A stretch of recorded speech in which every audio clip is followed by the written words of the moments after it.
पांडवों का जन्म हो चुका था, लेकिन क्या आप जानते हैं, उनके जन्म के साथ ही उनकी मौत की साजिश भी लिख दी गई थी। अगर आप भी जानना चाहते हैं महाभारत के ऐसे ही छुपे हुए रहस्य, तो अभी सब्सक्राइब कर लो, क्योंकि आगे जो होने वाला है वो आपको हिला देगा। पांडवों के जन्म के बाद राजा पांडु को अपने श्राप की याद सताने लगी और वो जंगल में ही रहने लगे। लेकिन उधर हस्तिनापुर में राजा धृतराष्ट्र के घर भी जन्म हुआ एक बच्चे का, जिसका नाम था दुर्योधन। जन्म के समय ही आसमान में बिजली करके जानवर रोने लगे और विद्वानों ने चेतावनी दी, इस बच्चे के कारण पूरा वंश नष्ट हो सकता है। लेकिन एक पिता के लिए उसका बेटा ही सबसे प्यारा होता है। धृतराष्ट्र ने चेतावनी को नजरअंदाज कर दिया। उधर जंगल में पांडु की मृत्यु हो जाती है।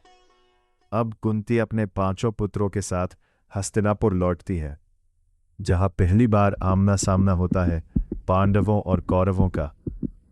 शुरू में सब ठीक था, लेकिन धीरे धीरे दुर्योधन के मन में जलन पैदा होने लगी। भीम सबसे शक्तिशाली था, अर्जुन सबसे महान धनुर्धर बन रहा था और लोग पांडवों को ज्यादा पसंद करने लगे थे। एक दिन दुर्योधन ने अपने मामा शकुनी के साथ मिलकर एक खतरनाक साजिश रची। भीम को मार डालो। खेल खेल में भीम को जहर मिला हुआ खाना खिलाया गया, स्पोर, और फिर उसे नदी में फेंक दिया गया। सबको लगा अब भीम मर चुका है, लेकिन कहानी यही खत्म नहीं होती। भीम नागलोक पहुंच जाता है, जहां उसे मिलता है एक नई शक्ति, एक नई ताकत, और वो पहले से भी ज्यादा शक्तिशाली बनकर वापस लौटता है। अब दुर्योधन डर चुका था, क्योंकि जिसको वो मारना चाहता था वो अब और भी खतरनाक बन चुका था। अब दुश्मनी शुरू हो चुकी थी और ये दुश्मनी धीरे धीरे युद्ध का रूप लेने वाली थी। लेकिन अगला कदम क्या होगा?